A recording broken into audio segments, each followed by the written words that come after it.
Hello students, good morning. आज जो हमारा टॉपिक है वो है पॉलिटिक्स ऑफ सोशल डिवीजन।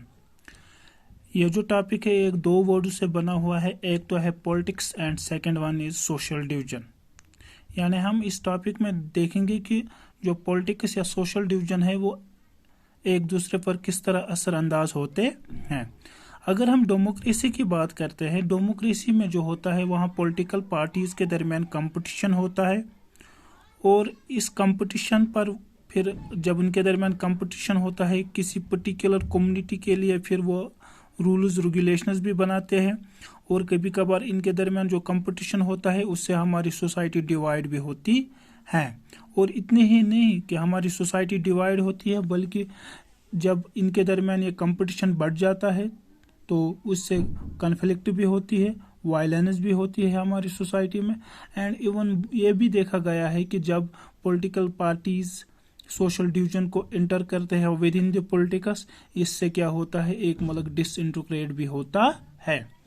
हम एग्जाम्पल से समझेंगे। अगर हम नॉर्दर्न आयरलैंड की बात करते हैं, आपने नाम सुना होगा हिस्ट्री में भी। नॉर्दर्न आयरलैंड की जब हम बात करते हैं, वहाँ की जो पॉपुलेशन है, वहाँ के पॉपुलेशन वहाँ के दो सेक्ट्स में डिवाइड हो गई है। 53% पॉपुलेशन जो वहाँ की है वो प्रोटेस्टेंट है एंड 44% रोमन कैथोलिक है। और अगर हम इसकी बात करेंगे, जो कैथोलिक वाले हैं उनको वहाँ पर जो रिप्रेजेंट करती है, जो पॉलिटिकल पार्टीज उनको रिप्रेजेंट करती है, उनको बोलते हैं हम नेशनलिस्ट पार्टीज। जो ये नेशनलिस्ट पार्टीज है ये कैथोलिक वालों को रिप्रेजेंट करती है, और इनका मेन मकसद ये है कि हम यूनाइट हो जाए और रिपब्लिक ऑफ आयरलैंड, जो इसी के साथ एक छोटी मोटी कंट्री है और वो भी एक कैथोलिक कंट्री है। जो प्रोटेस्टेंट वाले हैं उनको जो रिप्रेजेंट करता है वो यूनिस्ट्स करते हैं।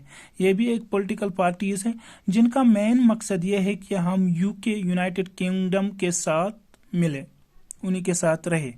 और इनके दरमियान वहां पर कन्फ्लिक्ट हो गया इन दो कम्युनिटीज के दरमियान, इन दो सेक्ट्स के दरमियान, और hundreds of civilian were killed within these conflicts. इतना ही नहीं, सिविलियन लोग ही नहीं, military security forces were also killed between unionists and nationalists, जो इनकी डिमांड अलग अलग थी। फाइनली इट वाज इन 1998 में क्या हो गया, UK government and the nationalist reached a peace treaty, after which उन्होंने जो वहां पर कन्फ्लिक्ट था वो वहां पर खत्म किया। और जो एक हम कह सकते हैं एक ऐसी लड़ाई जिसमें बहुत सारे लोगों का खून बहा, वो आखिर पार एंड हुआ। और जो है नॉर्दर्न आयरलैंड वो तो अब यूके का हिस्सा है, लेकिन वहां पर वो उस लड़ाई से वहां पर काफी सारा नुकसान हुआ।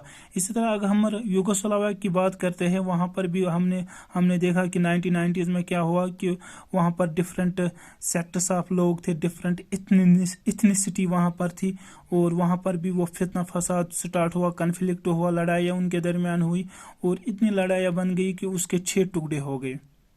यानी सिंपली कहने का मतलब क्या है, जब हम इंटर करते हैं पॉलिटिक्स को with in the social division, इससे हमारा मुल्क टूट भी जा सकता है, बिखर भी जा सकता है, लड़ाइयाँ भी हो सकती है, और वो देश कमजोर भी हो सकता है। वो सिंपली कहने का मतलब था पॉलिटिक्स ऑफ सोशल डिवीजन। यानी आज के टॉपिक में हमने देखा पॉलिटिक्स और सोशल डिवीजन क्या ताल्लुकात है और इसका क्या असर एक नेशन पर पड़ सकता है। Thank you.